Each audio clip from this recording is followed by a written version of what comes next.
Hello. അപ്പോൾ എന്താ Sunday ആയിട്ട് പരിപാടി? ഇന്ന് രാവിലെ തന്നെ എണീറ്റ് നോക്കിയപ്പോൾ ഇവിടെ കുറച്ച് ദിവസമായിട്ട് വീടിൻ്റെ സൈഡിൽ ഇങ്ങനെ ഒരാൾ നിൽക്കുന്നുണ്ടായിരുന്നു കേട്ടോ. അപ്പോൾ അതിനായിട്ട് എടുത്തിട്ട് ഞാൻ ഒന്ന് മണ്ണിൽ വെക്കാമെന്ന് വിചാരിച്ചിട്ടോ. അതും പാവല്ലേ, അതിനും വേണ്ട പ്രോപ്പർ ഫുഡൊക്കെ. അതിനെ കുഴിയിലേക്ക് വെച്ച് മണ്ണും വെള്ളമൊക്കെ ഇട്ട് കൊടുത്തപ്പോൾ ഉണ്ടല്ലോ, എന്തോ എവിടെ നിന്നൊക്കെ ഒരു സാറ്റിസ്ഫാക്ഷൻ കയറി. അല്ലെങ്കിൽ അങ്ങനെ കേട്ടോ, ഓരോ നട്ട് കഴിഞ്ഞിട്ട് അതിന്മേൽ ചെറിയ ചെറിയ കായ്കളോ ചെറിയ ചെറിയ പൂക്കളോ എന്തിന് ഒരു ഇല വരുമ്പോൾ പോലും നമുക്കൊരു പോസ്റ്റ് ചെയ്യാനൊരു ജിങ്ക് കിട്ടലുണ്ട് കേട്ടോ. അതൊക്കെ കഴിഞ്ഞ് നമുക്കിന്നൊരു മാരേജ് ഉണ്ടായിരുന്നു കേട്ടോ. അപ്പോൾ അതിനൊക്കെ റെഡിയായി. ഇതായിരുന്നു കേട്ടോ എൻ്റെ ഔട്ട്ഫിറ്റ്. ഞാൻ റെഡിയായി വീഡിയോ എടുത്തപ്പോൾ ദേ ഒരാൾ എന്നെ നോക്കി നിൽക്കുന്നുണ്ടായിരുന്നു കേട്ടോ. അങ്ങനെ നമ്മൾ കല്യാണത്തിനൊക്കെ പങ്കെടുത്തിട്ടോ. കുറച്ച് നേരം ഓരോ ഫോട്ടോഷൂട്ടും കുഞ്ഞു മക്കളെ ഡാൻസ് കണ്ടിരുന്നു.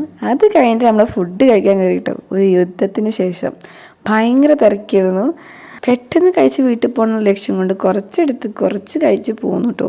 അത് കഴിഞ്ഞ് വീട്ടിലെത്തി ഒരു ടീലോ കുടിച്ച് നല്ല സുഖമായിട്ട് കിടന്നുറങ്ങി കേട്ടോ.